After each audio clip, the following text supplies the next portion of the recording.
The sound of Han Yewon's palm hitting Jasmine Carter's face was louder than the heart monitor's alarm.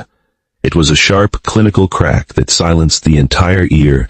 Yewon's 5-carat diamond ring caught the light, and Jasmine's cheek leaving a jagged trail of red across the nurse's dark skin. As Jasmine stood there, still holding the compression bandage on Yewon's dying son to keep him from bleeding out, the socialite screamed about filth and servants.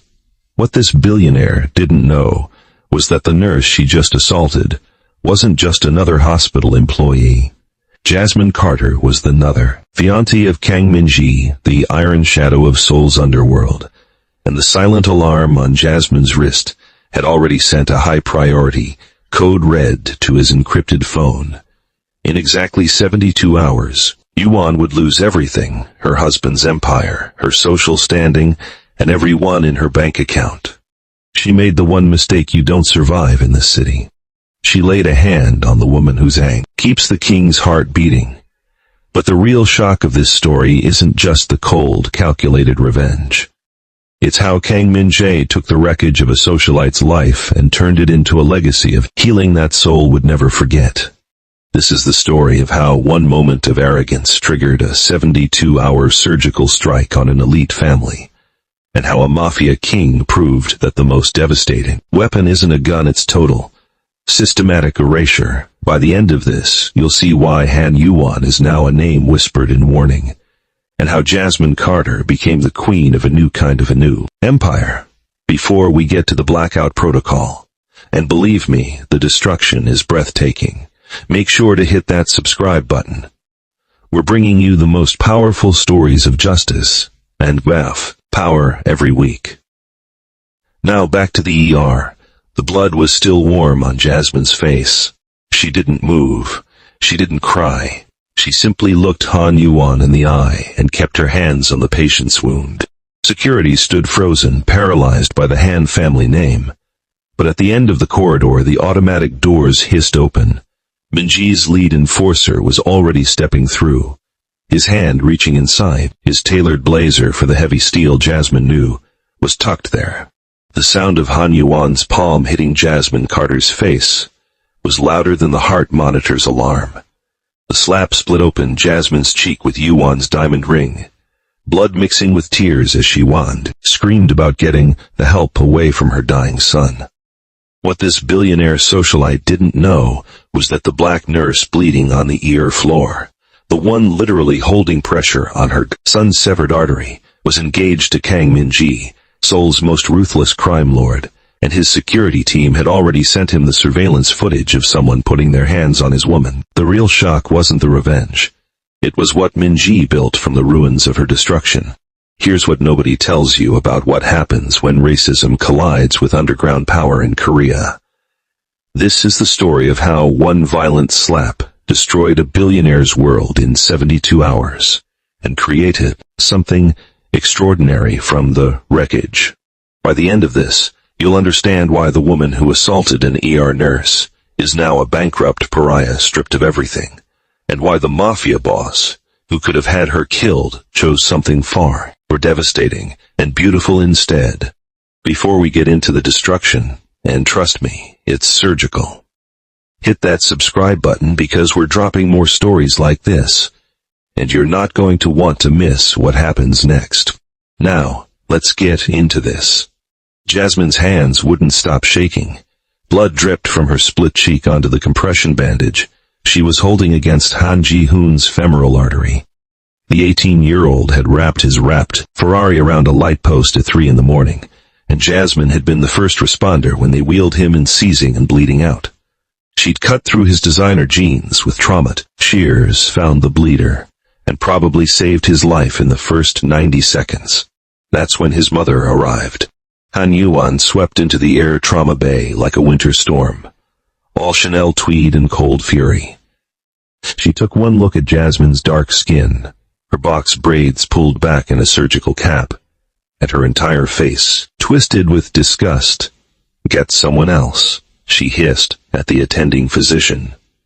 "Get someone Korean, someone qualified." Jasmine kept her hands steady on the artery. Ma'am, your son is in critical condition. I need you to step back and let us work. Don't you dare speak to me. Yewon's voice went shrill.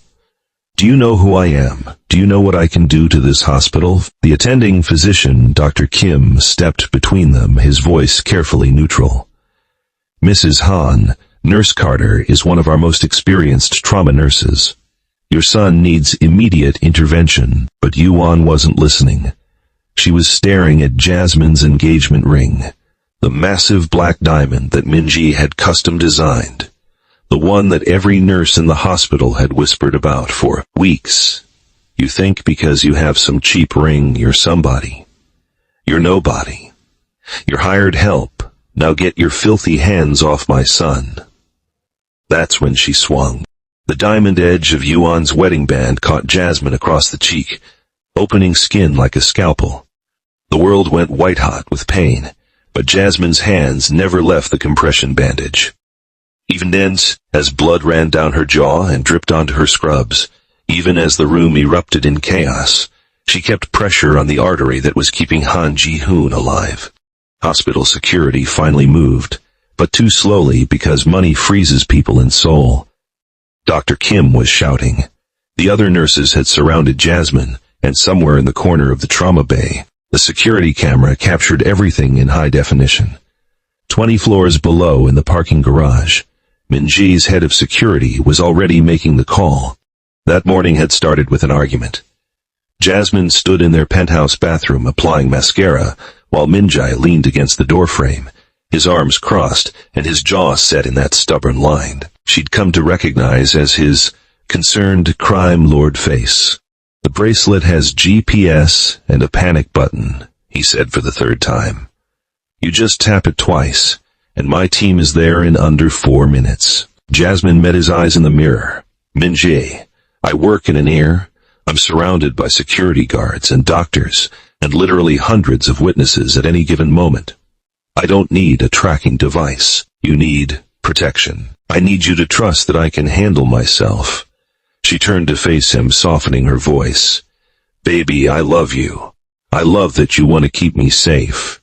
But I can't wear a panic button to work like I might to some mafia wife who needs bodyguards to go grocery shopping. His expression flickered, something wounded, passing behind his eyes before he locked it down. You are a mafia wife, or you will be in 3 months. I'm also a nurse, and nurses don't wear diamond tracking bracelets that cost more than a car. They'd left it unresolved, the way they left most things unresolved when Jasmine's independence collided with Minji's pathological need to protect her. He'd kissed her goodbye at the door, his hand lingering on her cheek in a way that felt like he was memorizing the shape of her face. And then he'd left for a meeting with his financial advisors about some offshore accounts she didn't ask about. Now, 6 hours later, he was sitting in a glass-walled conference room in Gangnam, listening to a man in the expensive suit explain cryptocurrency laundering schemes when his phone vibrated on the sound table. Not a call, a text from Jisoo, his head of security, with an attachment that made his blood turn to ice. The video was only 17 seconds long. It showed Jasmine in her scrubs, blood on her hands, kneeling next to a gurney with her fingers pressed against a patient's leg.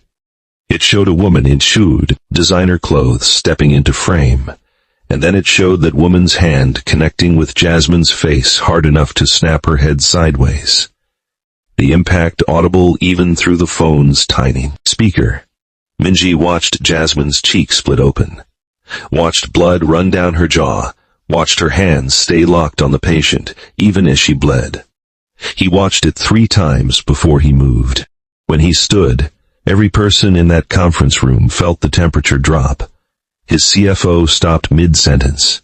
His attorney's hand froze on his pen, and Jisoo, who'd been standing by the door, already on his phone, mobilizing the team before Minji said a single word.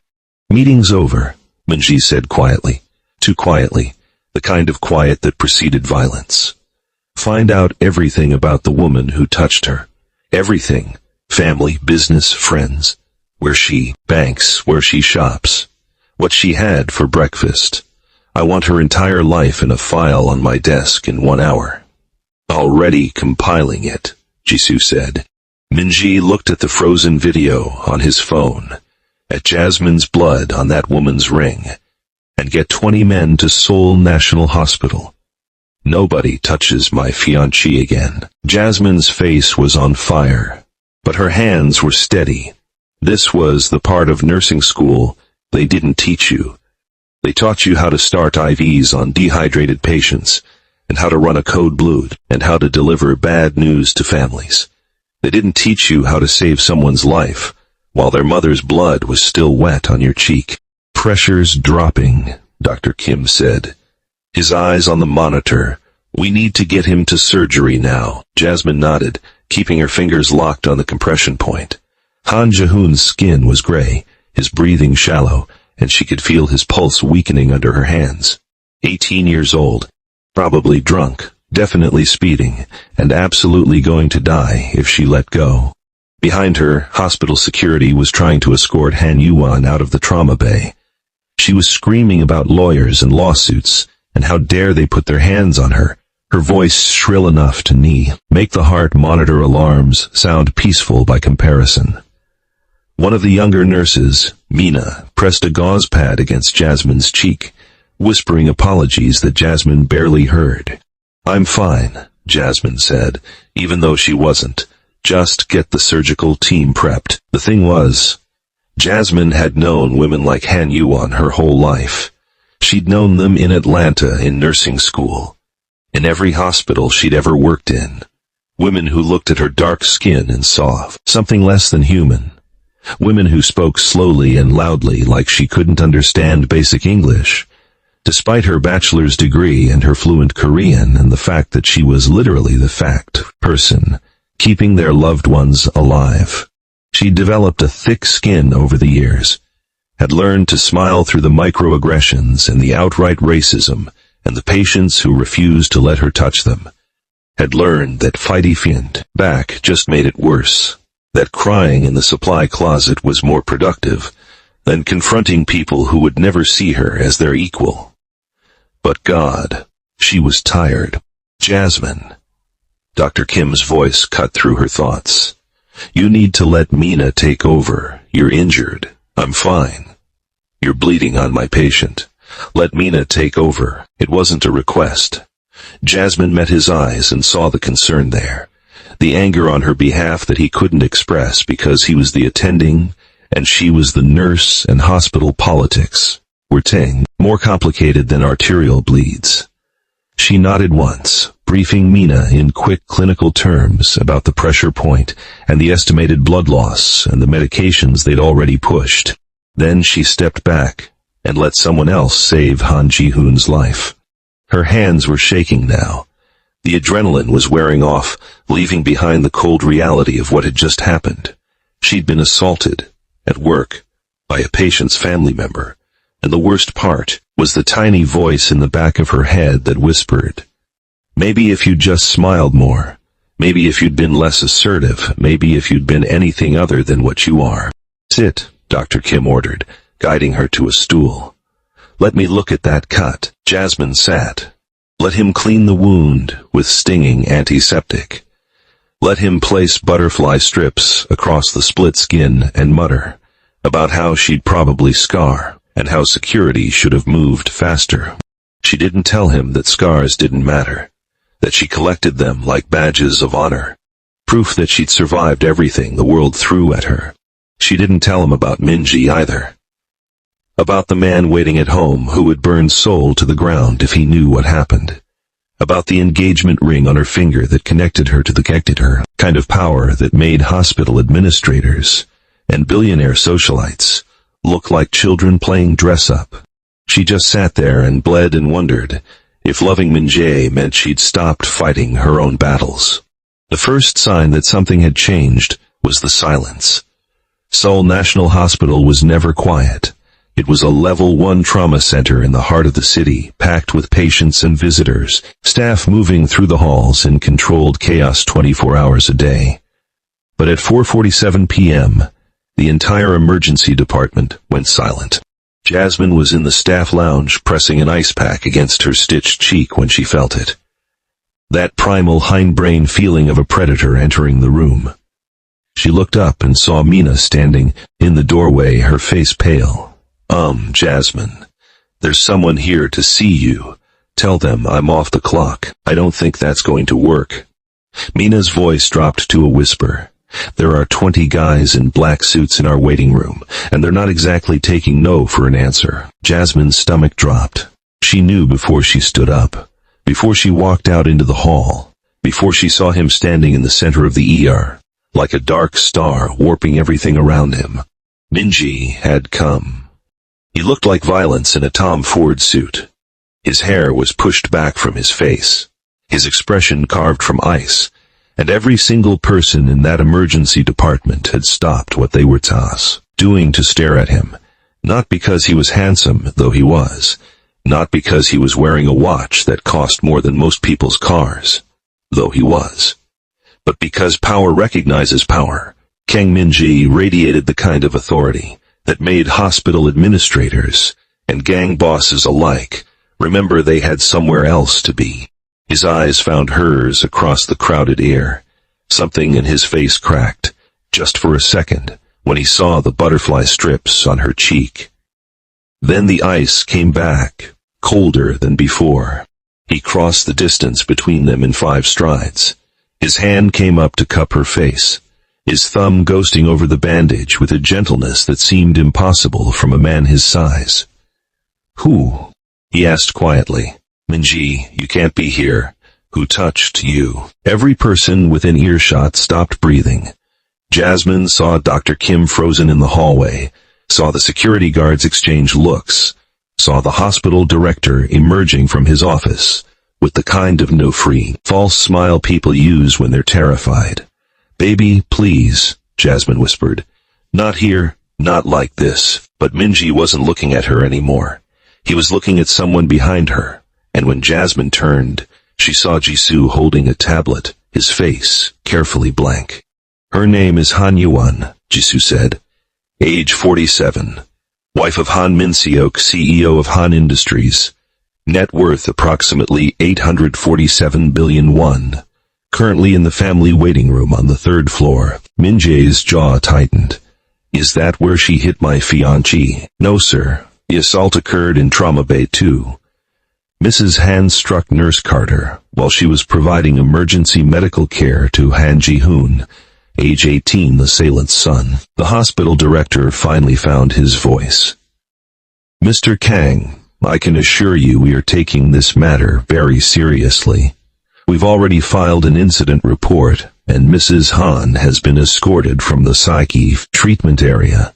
We will be pressing charges, and you'll do nothing, Minji said, his eyes still on Jasmine's face.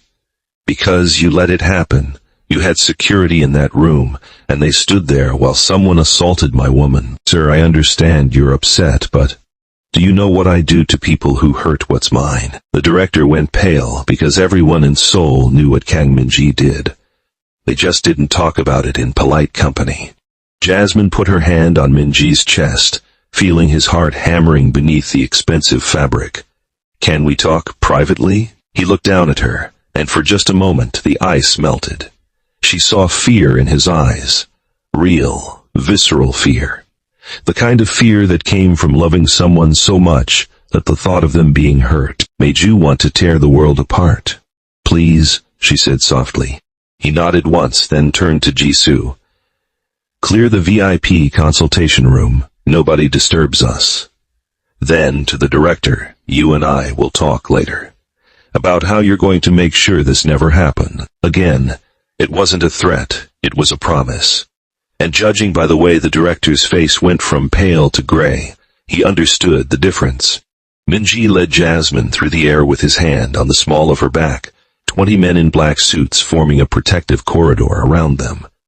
Patients stared, nurses whispered, and somewhere on the third floor, Han Yewon had just made the worst mistake of her privileged life. Jasmine convinced Minji not to kill anyone that night. It took 3 hours, 2 breakdowns, and finally letting him hold her while she cried into his chest about how tired she was of fighting, tired she was of being strong, how tired she was of pretending that slaps and slurs didn't cut deeper than scalpels.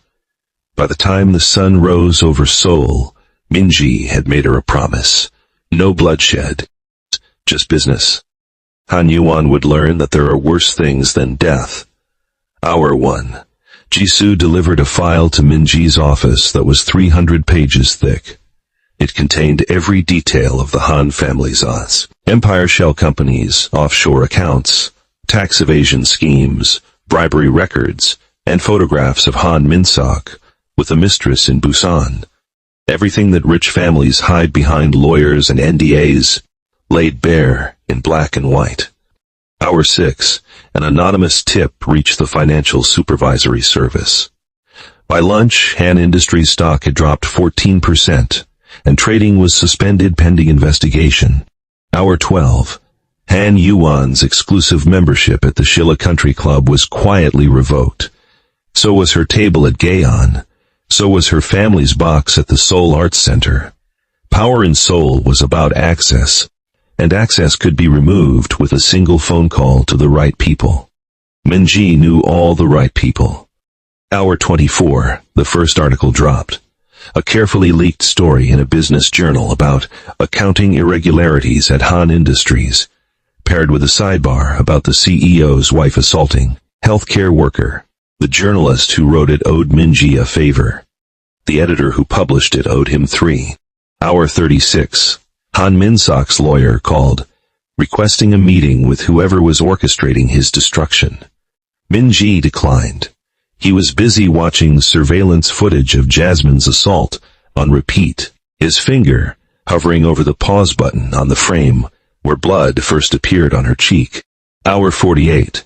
The mistress in Busan received an envelope containing 50 million won in cash and a plane ticket to Singapore, along with a simple note, "Tell your story." She told it to 3 newspapers, 2 television stations, and a podcast with 4 million subscribers. Han Min-sok's carefully constructed image as a devoted family man imploded. Real time. Hour 60.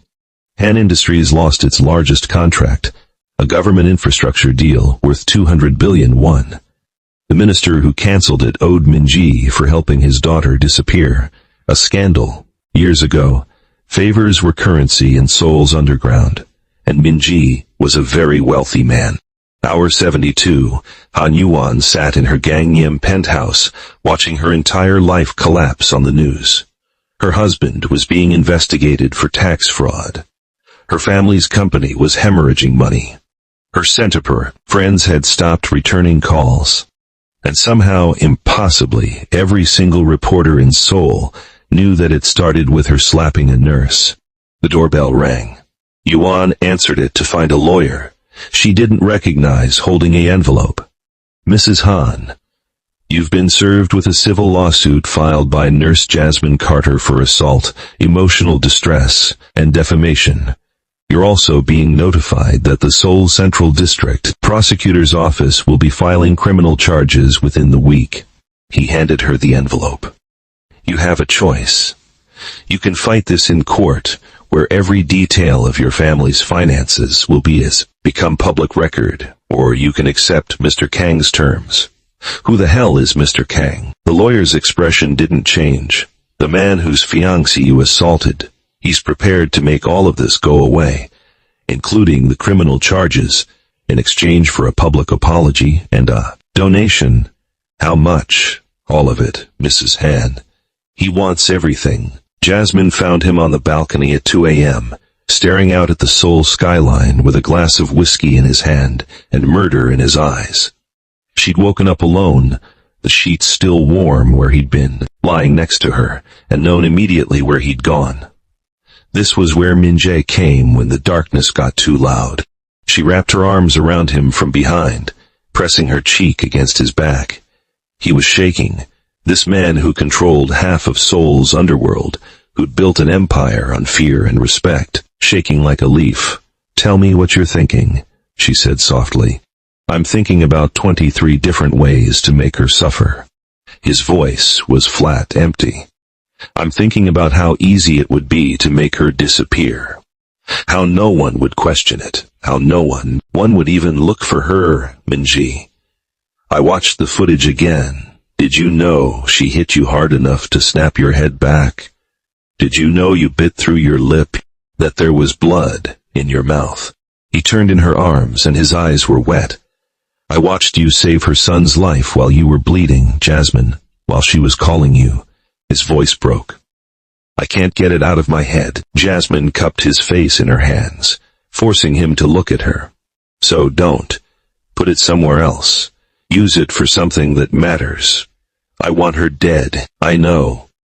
But I don't want you to be the person who kills her. She pressed her forehead against his. I fell in love with a man who protects people, not a man who murders them. Don't let her turn you, Sen, into something you're not.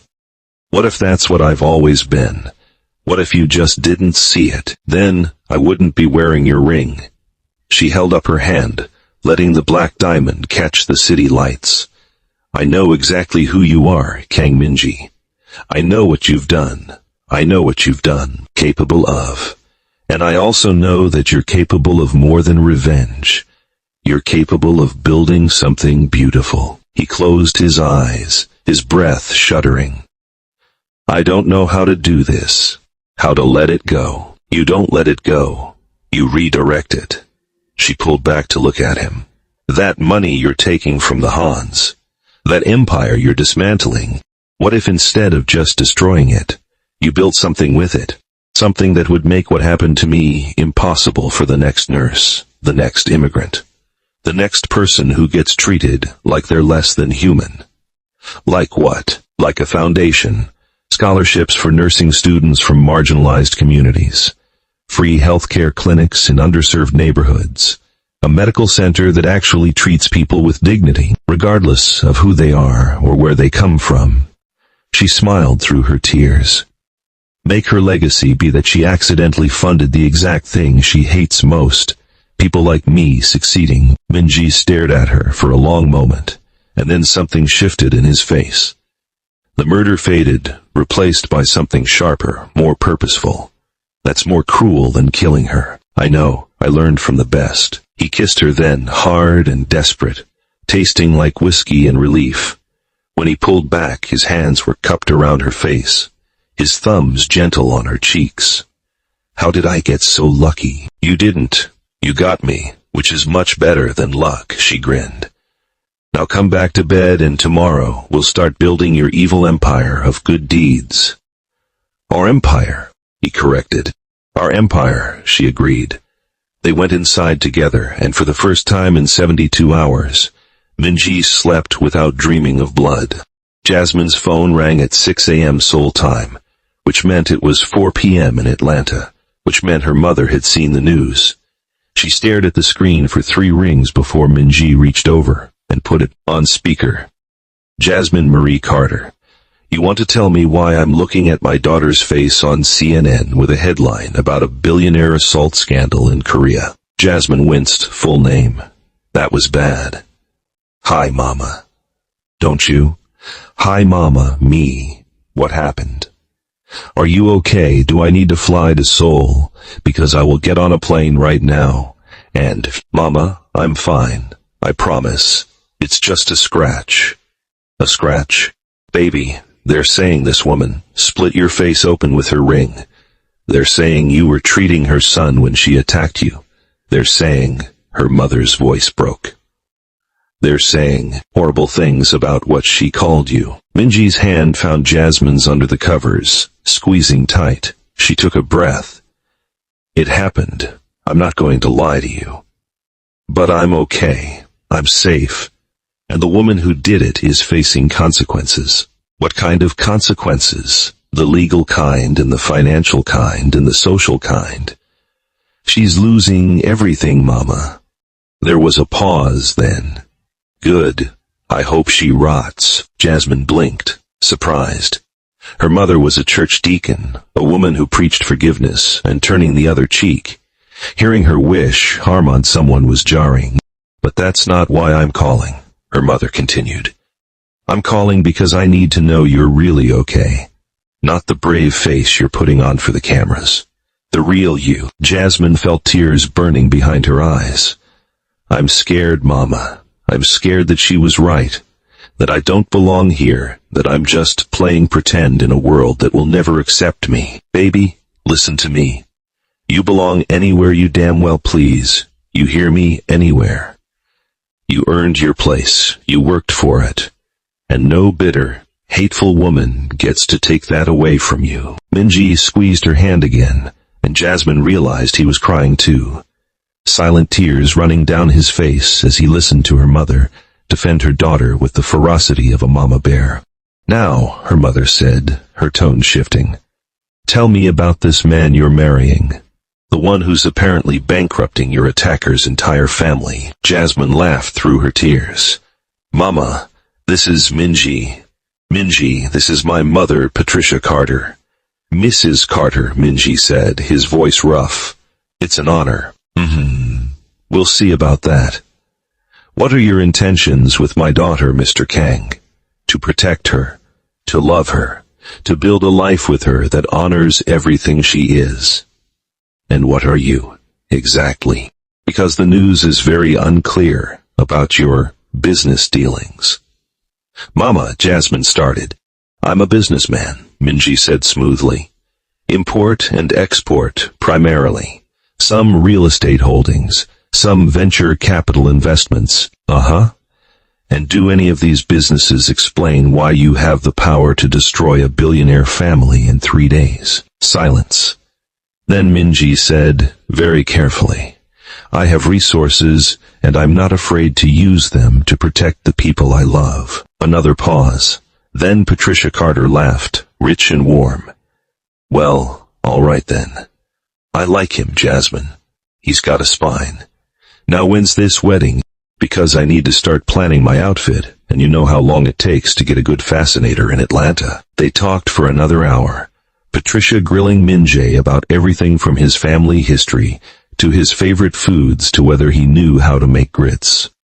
By the end of the call, she'd extracted a make promise that they'd visit Atlanta for Christmas, and that Minji would attend her church service, and that there would be sweet potato pie at the wedding reception. When they finally hung up, Jasmine turned to Minji. You know she's going to terrorize you for the rest of your life, right? I'm looking forward to it, he said, and meant it. 6 months later, Jasmine stood in front of a building that shouldn't exist. The Carter Kang Foundation Community Health Center was 5 stories of glass and steel in the heart of Itaewon, Seoul's most diverse neighborhood. It had been built with Han family money, funded by the very woman who'd called Jasmine hired help before being stripped of everything she owned. The irony was delicious. Nervous, Minji asked, his hand warm on the small of her back. Terrified, Jasmine admitted. What if no one comes? What if we built this beautiful thing and it just sits empty? Then we'll fill it. One patient at a time. He kissed her temple. You ready? The doors opened, and Jasmine saw them. Hundreds of people waiting outside. Nigerian students, Filipino domestic workers, Bangladeshi factory workers, Korean families from the cheaper neighborhoods, all the people who'd been turned away from hospitals because they couldn't pay, or didn't speak the language, or looked too different to deserve care. They were here because the Carter Kang Foundation offered free medical services, translation in 17 languages, and a guarantee that every single person who walked through those doors would be treated with dignity. No questions asked, no judgments made, no one turned away. Jasmine cut the ribbon with shaking hands. The crowd cheered, and when the first patient, an elderly Uzbek woman with diabetes, walked through the doors and burst into tears because someone finally cared, Jasmine knew they'd built something that mattered. Dr. Kim was there, recruited away from Seoul National with a salary increase and the promise that he could practice medicine the way it was meant to be practiced. Mina was there too, now the head nurse, grinning as she gave tours to journalists and donors. Even the hospital director from Seoul National had shown up, hat in hand, to apologize and offer partnership agreements that Jasmine politely declined. But the best moment came at sunset, when Jasmine found herself alone in the lobby staring at the dedication plaque. It read, "In memory of David Carter, who taught his daughter that healing is an act of resistance, and in honor of all those who fight to be seen." Her father had died when she was 15, a black doctor in Atlanta who'd spent his life treating patients that other hospitals turned away. He would have loved this place. "He'd be proud of you," Minji said, appearing beside her. "He'd be proud of us," Jasmine corrected. "You took something ugly and made it beautiful." "We did," Minji said. Together, outside, the line of patients wrapped around the block inside. Nurses and doctors were already at work, saving lives and proving that healthcare was a human right, not a privilege. And somewhere in the soul, Han Yewon watched the news coverage of the grand opening and understood exactly what she'd lost. Everything. She'd lost everything. And from the ashes of her cruelty, something better had grown. The wedding took place at a traditional Hanok estate in the hills outside Seoul, where cherry blossoms fell like snow, and two families, who should have had nothing in common, found everything that mattered. Jasmine wore a custom wedding gown that blended Atlanta elegance with Korean silk, her box braids woven with fresh flowers, and her father's watch on her wrist. Minji wore a modern hanbok in midnight blue, looking every inch the underground king, who'd learned that true power was building rather than destroying. Patricia Carter cried through the entire ceremony. So did Minji's mother, who'd flown in from Busan with recipes and baby blankets and a determination to spoil her future grandchildren. The tuna bay women had bonded immediately over their shared belief that their children were too stubborn for their own good, and someone needed to keep them in line. The ceremony itself was a fusion of cultures that shouldn't have worked but did. A Korean traditional tea ceremony followed by an exchange of vows that Jasmine had written in English and Minji, Korean, each promising to be the other's home in a world that didn't always make space for them. Dr. Kim officiated, because it turned out he was a licensed celebrant, and because Jasmine wanted someone who'd witnessed where they started to see where they ended up. The reception was held in the estate's gardens, where 300 guests ate fusion food and danced to a playlist that mixed K-pop with Atlanta hip-hop. Jisoo got drunk and gave a speech about how Minji used to be a workaholic who never smiled, and now he was a workaholic who smiled sometimes, which everyone agreed was tremendous progress. Patricia Carter scandalized the conservative Korean aunties by teaching them to do the electric slide. And somewhere around midnight, Jasmine found Minji on the same balcony where he'd once contemplated murder, having second thoughts. She teased. "Every day," he said, "but then I remember I married the woman who saved my life. I'm a nurse, that's kind of my job, not his life." He pulled her close. "Mine before you. I was just going through motions, building empires because I didn't know what else to do. But you made me want to build something.